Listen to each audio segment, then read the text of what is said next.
Night 1. I started punching down a tree for wood, but a skeleton decided it wanted to ruin my night. I ran and it chased me down the mountainside, and I barely managed to escape into the river with only 3 hearts. Already off to a stormy start. I ate raw salmon to regenerate my hearts, then mined some exposed stone for some upgrades.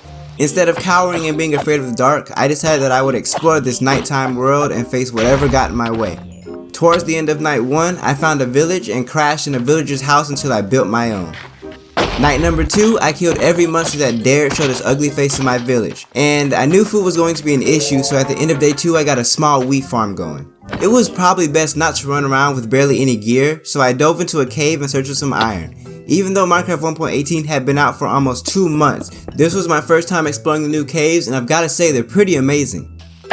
I did find one of the big caves, but I didn't want to explore it yet until I at least had a full set of iron armor. I was a little lost after exiting the caves, but I wasn't too far, so I found my way back pretty quickly. When I made it back home, I smelted all my iron and made myself a full suit of iron armor. There was also a mesa biome nearby that I wanted to explore, but I didn't have much food, so I only stayed around the edges of the biome. I'm surprised I haven't had to deal with any phantoms yet. It's been 6 nights and I haven't seen a single one! Night 7, I made myself a stone hoe, then continued to work on my wheat farm. After that, I went out looking for sheep and escorted them back home. They stayed at my house until I built them a sheep pen the next day. Endermen were really easy to come by since it was always night, and on day 10, I'd killed 6 Endermen and got 4 pearls. I also decided to venture farther into the mesa biome with rotten flesh as my food source.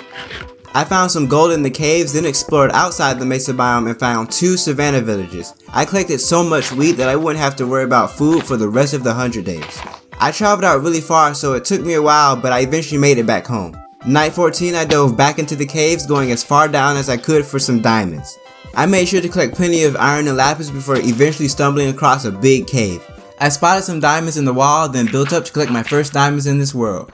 This was my first time inside these giant caves, and these things are really crazy. They're freaking huge.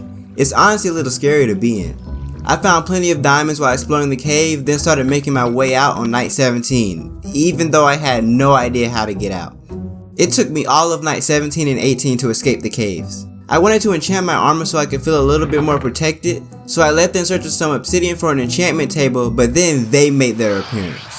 I wanted to keep looking for some lava even though they were chasing me, but there was too many of them and I didn't want to die to a bunch of phantoms, so I went back home. I took a quick nap, then stepped outside to deal with the pesky bastards.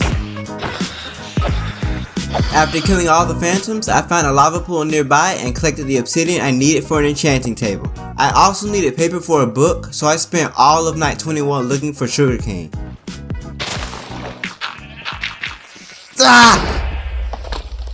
Night 23, I killed a wandering trader like you always should, then headed back to that lava pool to make another portal. I ran around killing Endermen in a warped biome, then did some searching and eventually spotted another fortress.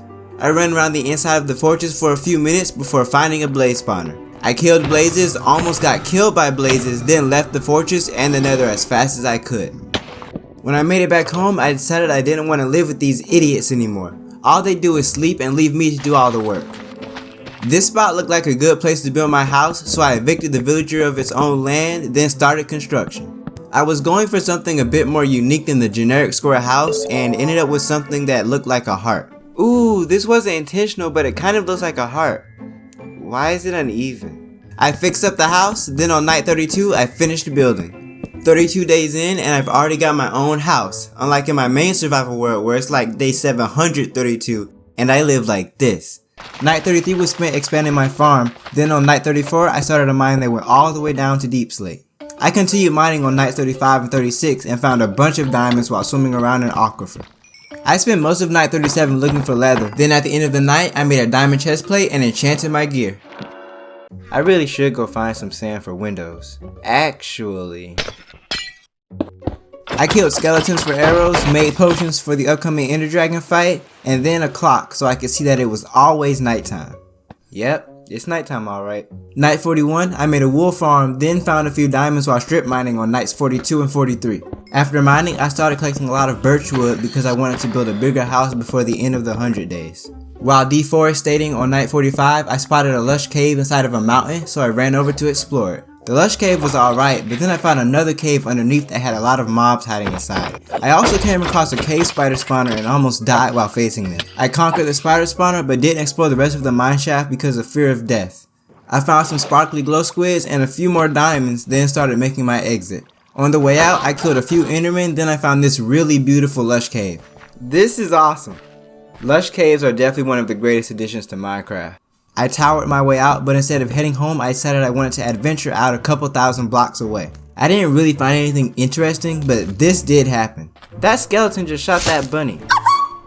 Night 51, I wanted to trade wheat and wool with the villagers, but no matter how long I waited, they just wouldn't restock on emeralds. I eventually realized that because it was always night, the villagers wouldn't ever restock on emeralds, which sucked. I spent nights 53 and 54 mostly killing mobs for levels so that I can enchant my armor and tools. Night 55, I dove into another lush cave, and this one had an axolotl in it. Hopefully it won't end up like the one in my survival world. I found a lot of diamonds in the cave, so when I got back, I'd finally be able to have a complete set of enchanted diamond armor. It took a whole night of travel, but I eventually made it back home to my village. Or at least I thought I did. This looked like my village, but it was at the wrong coordinates. My home was at 550, negative 350, and I ended up going to negative 350, 550. The exact opposite direction. I made it back home on night 61 and I realized my taste in wood was awful, so I turned away from birch wood and started collecting oak instead. I had less than 40 nights left, so I wanted to get started on my build. I went strip mining to collect a lot of deep slate, and I was going to need a lot of stone also, so I spent night 64 collecting and smelting cobble. I found a good spot, then started laying down block. I thought a double chest full of blocks would have been enough for this build, but I was way off. I was going for an octagon design with 4 support beams going up the tower. I kept building, slowly tweaking the design, then made the ceiling of floor 1 out of deep slate slabs, which I later regret when adding floor 2. Night 73, I ran out of stone bricks, so I needed to collect a little bit more before continuing. After collecting a few more logs, I started working on the second floor. I liked the idea of there being a balcony on the second floor, so I made the inside of floor 2 a little bit smaller to fit it.